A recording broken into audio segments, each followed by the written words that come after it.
So, fellas, we're gonna watch an intervention for James Lindsay. Hey folks, welcome to this very special Dark Horse intervention. I am, of course, Bret Weinstein. I'm sitting with James Lindsay, the subject of the intervention, and I'm, of course, also sitting with Mike Nana. Welcome to both of you. I'm feeling like this is a setup.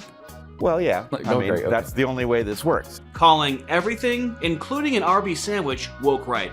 But then we have James Lindsay had a tweet, of course, which he deleted. What was that tweet? Well, it was him being outraged about the same tweet. Woke right nonsense is bull. It is a complete psyop.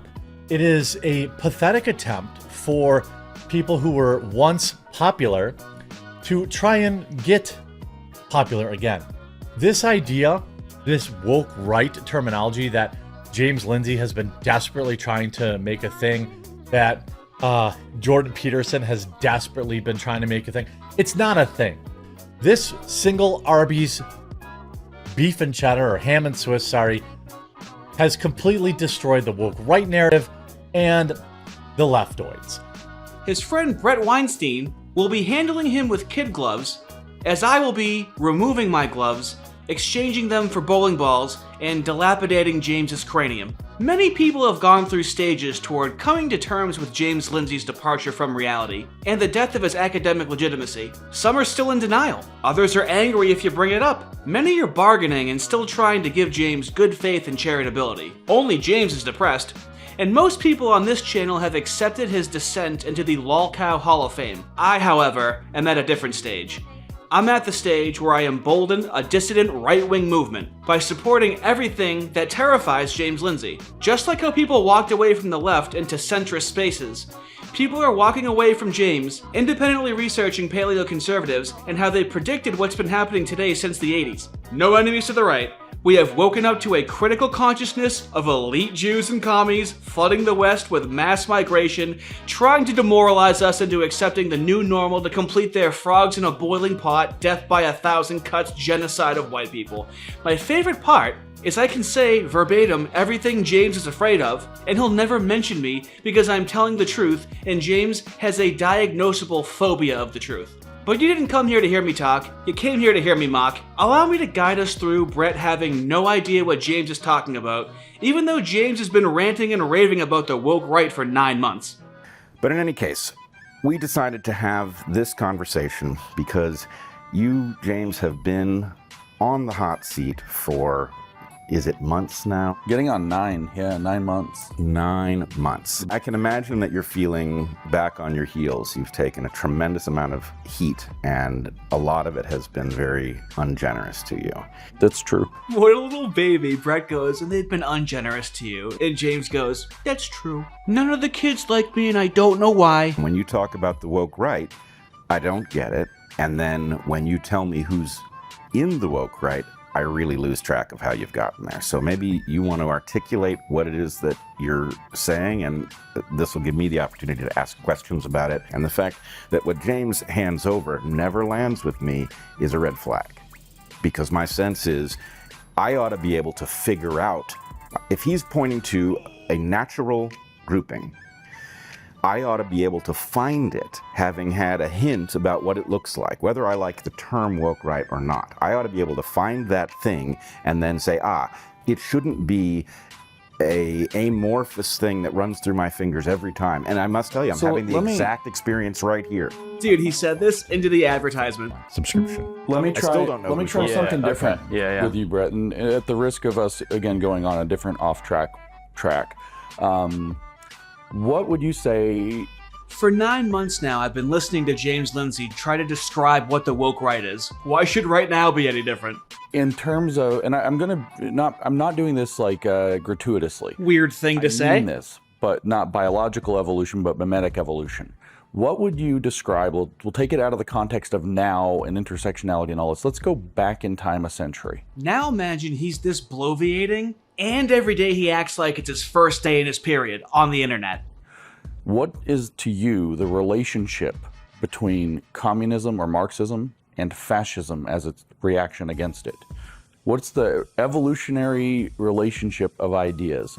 What are the mimetic leaps? What are the contours that continued? I think that's a good question. I'm not 100% confident of my answer here. I think you know where it's going, and you don't know because you don't know. How early do you think I am? How long do you think that this has been a phenomenon? I want to know who's on the list. Is there anybody that I know and talk to regularly who's actually in this category? I don't know who you talk to regularly. I think Tucker Carlson's in the category. You know who he is. Here's why I don't think Tucker Carlson's in the category. At the level of who he's choosing to amplify and talk to and listen to, it's actually pretty darn diverse. And that sounds to me like the precise opposite of woke. If you had to describe Tucker's MO. Okay, well, let's say you had to mind read the person that won't let me on his show. In terms of what he presents on his show, not necessarily just who he platforms, but the ideas that he presents, how he validates ideas, what ideas he thinks are the most important for people to listen to. And you had to do it within the framework that the left refers to as other ways of knowing. Would that be an easy or difficult project? In other words, marginalized epistemologies, marginalized knowledges. This is more it may be a flaw of mine, but try it in simpler terms. Yeah, can you make it a little more simple for Bret? He's a little black and slow. One of the key components of the woke epistemology, as we typically understand the term woke, which is called critical constructivist epistemology, if you want the technical terminology, which was outlined by a guy named Joe Kinchelow in 2005. Just to know the history, there is a book by the title Critical Constructivism, and so he devotes a very large portion of that book to talking about how it functions as a system of knowing. Here's the thing. Bret Weinstein, we've been waiting for you for 9 months now. I love that reaction. That was the simplified version of it, and Bret Weinstein's like, dude, no. Functions as a system of knowing. Here's the thing. There's some book. No. Look, this is the book of woke. No, I'm sorry. It is. You're talking to a guy who was literally chased off his own campus as if he was a witch for possessing racist beliefs that he did not possess. Yeah. I know a lot about woke. I don't need to read the book. You're telling me that our discussion hinges on a book that I have not read. No, our discussion, I was going to describe to you what this means. Well, but you've already lost me. Half of the book. Why does it require so much verbiage? Is James Lindsay honestly that devilishly autistic, where instead of just explaining the concept, he thinks he has to say the author and the year the book was written? Is this serious right now? You are putting an idea, right? A 2-word idea into the world, and you are saying this is a useful category. Mm-hmm. Now, if we talk about the woke revolution, the intersectional one, it does not require you to read a book to figure out who belongs to this ideology. Darwin spent more than a decade, trying to wrestle his hypothesis into a presentable form. We can now summarize it in less than a paragraph. So my point is, I get that there's a lot of work that went into you figuring out what it is you think you see. I don't get why it is so hard to convey it and why we have to reference let me say it in very simple words very quickly. All right, guys. Are you ready for James to say it in very simple words very quickly? We're 7.5 minutes into the video. I'm editing highlights and it's taking this long. This is an 1.5-hour conversation, okay? I had to go through it, so you're gonna go through it too. This is gonna wrap up very soon. Okay, here we go. Simple terms. Got it. Woke epistemology means a preference for outside knowledges. There is a truth regime that excludes everything that would threaten its power base. And so anything outside of that truth regime is more likely to be valid and true because it challenges the existing power structure. That's woke. That's literally woke. I think you just maybe I didn't understand what you said, but I think you just inverted woke. It is not a preference for anything outside of the power structure. It is a preference for a very particular alternative. Right? The idea, intersectionality. Because it has to challenge the existing power structure. Yeah, it's a successor ideology. It's not anything outside. No, it's a very specific, very outside thing. Correct. Okay. Boom, there it is. James nailed the definition. That was completely inverted, and Bret disagreed and corrected James' definition of what he was saying to make it make sense, and James goes, yeah, that's what I said, what you said. That is not what I said.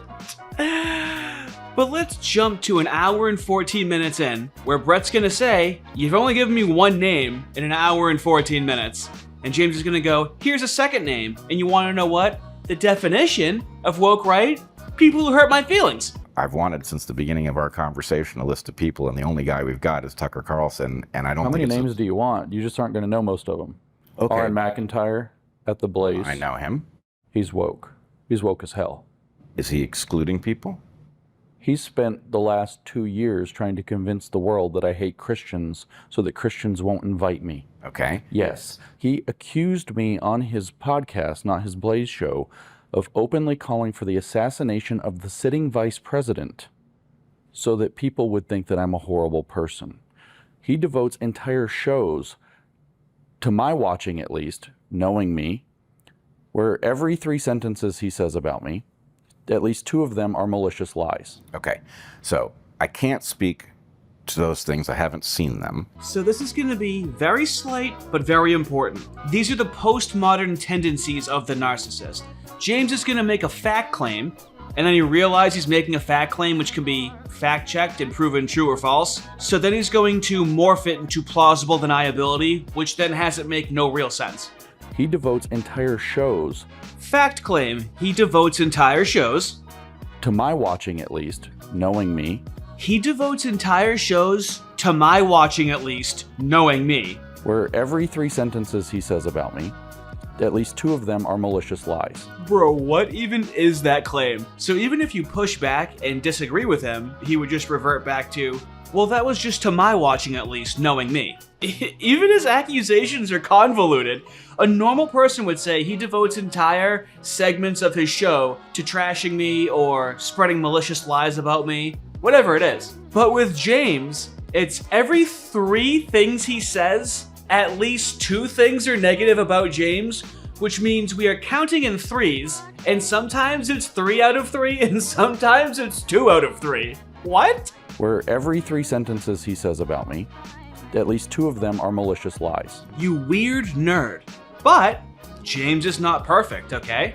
James will admit fault because Dave Smith is a libertarian, and James Lindsay called Dave Smith woke right. And let's hear his rationalization and see how he rectifies his machine gun usage of woke right, just dishing it out, calling anyone woke right. Let's see how he justifies that. Because that's the first part of it Dave that I really Smith saw. isn't in this category. Dave Smith's a libertarian. Yeah. I called him woke right once because I didn't know who he was. And he said the same thing that some of them were. This is the That was the machine the seed gun. of what's going on. You're getting attacked, yeah. and you go into these machine gun modes. Specifically, I was getting attacked and being asked, James, the thing you're saying doesn't exist. Give us examples of it. Then I see this remark from Dave Smith about something to do with Israel that matches exactly this kind of stuff the Groypers were saying. I don't know who he is. I just know he's a big following. And I'm like, there's an example of what I'm talking about. And it's like when you go to the park and a little dog starts following you around and you don't know why. And you're like, go home, little dog. And Dave Smith's been following me around ever since. And like all the libertarians here are like, say Dave Smith's not woke. And I'm like, well, he's a critical government theorist as far as it goes, but he's not a woke right. He's not even on the right. Okay, well, so that, you got to admit, that's an expensive error to have made. Okay, James, we're off to a really rough start. Auron MacIntyre is woke because he just tried to character assassinate you. So let's see what happens when you character assassinate Dave Smith, and you're trying to get this woke right label to stick, and after 9 months, your good friend, who is also an educated man, has no idea what you're talking about and doesn't agree with you. And even though you just admitted you called Dave Smith woke right and you had no idea who he was and you just threw it out because you got mad at him, so you just used it as a pejorative like a leftist, like calling him racist, transphobe, woke right. And then, even after you admitted that, you compared him to a little dog that's following you around. You got to admit that was a pretty big mistake, since nobody knows what you're talking about when you say woke right and you incorrectly use the label. Obviously, James is going to handle this with poise and grace. But he's not a woke right. He's not even on the right. Okay, well, so that, you got to admit, that's an expensive error to have made. You live with him. It'll all boil down over time. In my opinion, my advice to you is to clean that up thoroughly. I did that like in October. Just your standard woke leftist cry bully. When something happens to him, it's the end of the world. It's every 3 sentences, at least every 2 are malicious lies. Then he just throws out this phrase that's ill-defined and just uses a pejorative to dismiss people and shut them down. And then when he does that, he's like, yeah, fuck it. YOLO, you know? It'll all boil down, it'll die down. James gets unlimited chances, unlimited shareability. Everybody else needs to just agree with him and not criticize him. Like he's a nerd. He's begging for an atomic wedgie. He's begging to be made fun of. He also throws around the word woke right so much, and he's called Dave Smith woke right so much. He was like, dude, I did that in October. Is to clean that up thoroughly. I did that like in October. Nope, you did that in April. You didn't do it 9 months ago, you did it less than 2 months ago. James responding to an accusation of him using a Mott and Bailey whenever he uses the woke right label, which I've criticized as well. James responds with, yeah, you're woke right, deal with it, so is Dave, you can't struggle me. April 23rd of 2025. This person reasonably responds with, that's exactly the same as shouting that someone is a bigot. You're a fat gay leftist. And me saying that has infinitely more meaning. He gets roasted all day on X. You should really check it out. But listen to James Lindsay talk about how in September of 2024, that's when he started calling them woke. Because they did the ultimate no-no to his feelings. And listen to the aha moment this guy has. He goes, that's it. That's what it is. But he can't say they're hurting his feelings, but it leaps out of him. And some other people were writing about it through late 23, early 24. I didn't call them this. I called them New Right. I specifically when it was Christian nationalists, I called them Christian nationalists. That's what they called themselves. I didn't ever like the term dissident right, so I didn't use it because it wasn't clear to me that that was the great term, but a lot of them use it for themselves.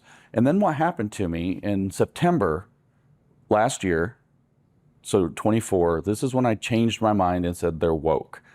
They attempted to cancel me for something completely innocuous. We got it. I think we've got what's happening here. We do got it, because I have the original post, and I'm going to show you why people were so mad at James, but he's going to do this cry-bully thing just like the left, where on a religious day, instead of just observing it, he's like, well, technically, do you know that this is being co-opted by anti-woke right esotericists? And it's like, dude, I'm sure it is. Whatever. People co-opt things. Let us observe the religious holiday. And he didn't have a good reaction to any feedback. I put out something, it was on the Catholic holiday of Michaelmas, which celebrates Archangel Michael or Saint Michael. And President Trump, famously religious man, put out an image, a famous painting of Archangel Michael slaying the dragon, the Satan, and the prayer, which came from, I think, Leo the 13th, which is a battle prayer. And I said, as I tend to do, this is just part of my research, do you know that the New Age occultists have a different view of Michael? So making this a huge thing in MAGA without adding the clarity that there is an entire occult interpretation of this you might not be aware of is dangerous. And I think somebody put him up to it, and I don't think he knows what it is, but we should be careful with this. And the blowback I got was based on how you conduct yourself when people are not in the mood for your esoteric nonsense. General Mike Flynn, who worked under the Obama and Trump administration, very popular, well-known, decorated lieutenant general, 2 million followers on X, people know who he is, he's in his late 60s, and he says, you're nuts. Yesterday was the feast of Saint Michael. Can't you simply appreciate a prayer instead of spewing your philosophical bullshit? To which James replies, with all due respect, General, I think you're nuts. Or I hope you are. Evil would be worse. So he has no problem implying that this heavily religious person, who's respected and also a contentious character in our nation's history, the guy's in his late 60s, and he's like, dude, why are you posting this? And James is like, well, I hope you're not evil. God forbid James Lindsay says something like, oh, I'm sorry, I see how that was inappropriate, I'll just post this on a later day, or whatever, retract it and go, oh yeah, I should wait. I shouldn't have done it on this day. The old religious guy was saying to you, just observe the holiday. And James Lindsay goes, maybe you're nuts, old man. Maybe you're evil, old man. It just came off as petulant. That's just commenting on how it was religiously inappropriate. Then one of his contemporaries, Chris Rufo, comes in and then says how the content of what James said is also not even logically or philosophically sound. It sounds far-fetched. So what does James say to him? You're better than this straw man. Live up to it. He goes full logical fallacy. Come on, bro. I feel like I'm saying this to an autistic kid right now, but here we go. James, people do not want to respect you because you do not respect them. Once you start acting in a respectful manner, people will want to respect you back. Okay, do you understand? The blowback I got was so disproportionate, was so unbelievably insane. Lost thousands of followers. James hates Catholics. James wants to ruin Christians. James is the enemy. Nasty threats, all in my direct message. I have tripped that tripwire too. And so I was like, this is not like James said something stupid or uncomfortable. I got 30 times the blowback that I should have. You got religious fervor back But for not having... just religious. I understand that some Catholics, first of all, might have misunderstood it, but I also watched the phenomenon play out, where I watched people who are influencers take what I said, change it into something I didn't say, and then that's the only thing I said. We got it. I think we've got what's happening here. Okay, so let me say what these guys are too afraid to say. So this is an intervention. So James, here's what happens. You start off with something unbelievably verbose, loquacious, wordy. Too many words, not to the point. Everyone's gonna interpret it differently. You're like always trying to write your own cryptic Bible. Now, that's step one, that happens, okay? And then when somebody has feedback as to the long meandering sentences that you just said that nobody understands, you just want them to act like they understand it. When they give you feedback like, this isn't an appropriate time to say this, or, yeah, that's not really even a good point of what you made, it sounds kind of far-fetched and it sounds like you're going way too in on something that's really minuscule. You have a really petulant, childish, juvenile, toxic, snotty, bratty reaction. Then they're gonna pick out of the well of words you gave them whatever they want and go, screw this guy, he's completely bad faith. He can't take any criticism at all. But if you think I'm being condescending, wait until you hear these two grown men talk to James Lindsay like they're trying to administer cognitive behavioral therapy to a kindergartner. So what's happened here is there's an intellectual project. Jim sees something, and when you're on this intellectual project, you need to be quite precise about where you're pointing it. But there's the Twitter kind of Twitter sphere personal problem that's going on here, where people are coming after you, and I think that you've come into this kind of militant almost mode, and you're shooting wildly at. Sort of. I come in and I haven't seen all this stuff that's happened to you. When I speak to you personally, you're telling me all this horrible stuff is going on. I'm like, of course. That's the reason he's acting this way. But if I look at your tweet thread, I'm like, what the fuck is he talking about here? Exactly the same horrible stuff that the left did to me. First, when we did the grievance studies. Second, when I said I was going to vote for Trump. But it's not one thing. It's just these. You can't take 1,000 people and say, hey, this is one single entity. You're absolutely right about this. This is actually genuinely sad. I've had different people hurt me in a similar way, but or maybe even in the same way, but I'm not like, you're just like that, you're just like the rest of them. Does he have like abandonment issues? I don't know, man. All I can do is psychoanalyze him because he's going in circles with the same behavior, but this is uncomfortable now. This is like how a child operates. He's like emotionally in like first grade. I actually feel bad. I don't know if I'm gonna make fun of him anymore. Wow. Have a good one. Psych, nigga, let's roast this pig. Of course, James Lindsay has to accuse Tucker Carlson of being a Buchananite while having no idea what that is. But you tell me I'm misunderstanding. And he's not an ideologue. I think that insofar as he's got a worldview, he might be absorbing it from other people. He is an who are ideologue. He's a constructing Buchananite paleoconservative. And of course, Tucker is downstream from Buchanan. He's a Buchananite. How would you describe Buchananitism, or whatever the word might be? I try not to describe it too much because I'm not terribly well read on Buchananism. Well, that's embarrassing. But let's try to see if we're on the same page in the conversation. Let's see what we gained in this conversation for the 55th time. Let's collect our gains. Okay.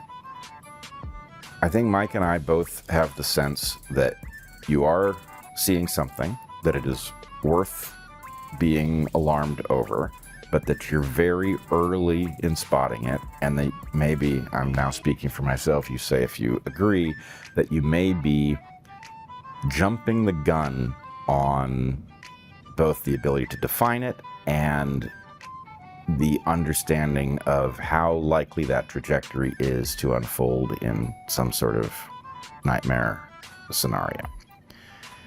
And also the problem of legitimate grievances. Like, I think there's a real problem with smearing, going too scattergun approach, and then taking down people that need to be heard. Because I think that's a way to radicalize people. Sounds pretty obvious, doesn't it? Does James Lindsay really talk about legitimate grievances too often, and what those are, and how the woke rights grievances are illegitimate? Is it almost like he's trying to create the woke right by denying these legitimate anti-white, anti-straight, anti-Christian grievances that he himself have admitted that the left openly declares war upon? If I didn't know any better, I would say James Lindsay is just trying to give ammo to the left to prevent a right-wing coalition from actually happening. So look, ADL does that, lots of American Jews do that, but in this moment, what I'm focused on, really, are how the fringes, like the woke right, the Tucker Carlsons. That's right. That was Jonathan Greenblatt, the CEO of the ADL Anti-Defamation League, on MSNBC calling Tucker Carlson woke right, even though I've just shown you that James Lindsay doesn't really even know what it is, but he just has said it so many times that now the left is already weaponizing it against people like Tucker Carlson in mainstream media. Thanks, James. That's really helpful, and you're really an ally to the right. We all know if you want to help the right, you give ammo to the ADL. And we all know if you want some prime content out of James Lindsay, you genuinely and sincerely try to help him, and he lets you down every time. Get ready. He's literally wimp low. He thinks losing is winning. He thinks all of these stings he's getting means he's right. You know that as you get one of these models really right, you get stung, right, a lot. Face the foot style. How'd you like it? And so you've come to associate those stings with success. Oh yeah? Try my nuts to your fist style. Oh. And the problem is that there are ways to get stung that don't involve this. No, I'm totally aware of that. Got you now. Yay! And so I think you're getting some stings from the machine gun indiscriminate shooting thing that you are falsely being reassured by. I'm bleeding, making me the victor. And so Bret, being the good friend that he is going to explain to James the fact that people are hating on you is possibly for a good reason, but we're going to ignore that. And maybe you should just take some of the criticism and change a little bit instead of doubling down on everything, thinking that losing is winning. Of course, James is going to handle this like a scholar and a gentleman. Rather than being driven to do with what I now think you should do, which is reformulate your critique. Say, look, there's a canonical danger. At this moment in history, here's the thing that could happen, and here are 6 examples of what it looks like when it does. Here are some people who seem to be leading us in this direction, and then you need to be very careful not to include anybody who's not clearly in the category. You know what's even more fun is when we don't name names and you say things, and they all come out on the internet and say, why did they name me? Let's end it here. No matter what you say to him, no matter who you are, no matter how close you are to James Lindsay, he does not take you seriously. He does not take your concerns seriously. He doesn't take your criticism seriously. He does not take how you're being attacked by elites seriously. So you can give him the full force of whatever you want. He's had enough chances. He has enough intelligence, intellect, know-how to be a decent person, and he's choosing to hurt the right. But it's okay, because James forgives himself. In order to do the job right, you got to be really careful not to overstep what's already taken place or what you can already say with clarity. Sure, of course. But I'm forgiving of my own mistakes, and there's a process there too. Iron is sharpening iron as long as you go. You propose a thing, people say, no, you're wrong. You refine your view, they refine theirs. And there's a process to that we don't have to freak out about in the short term. James Lindsay is not refining his view. He doesn't even understand his own view. But let me already forgive myself now for whatever I'm going to do to James Lindsay in the future. Have a good one.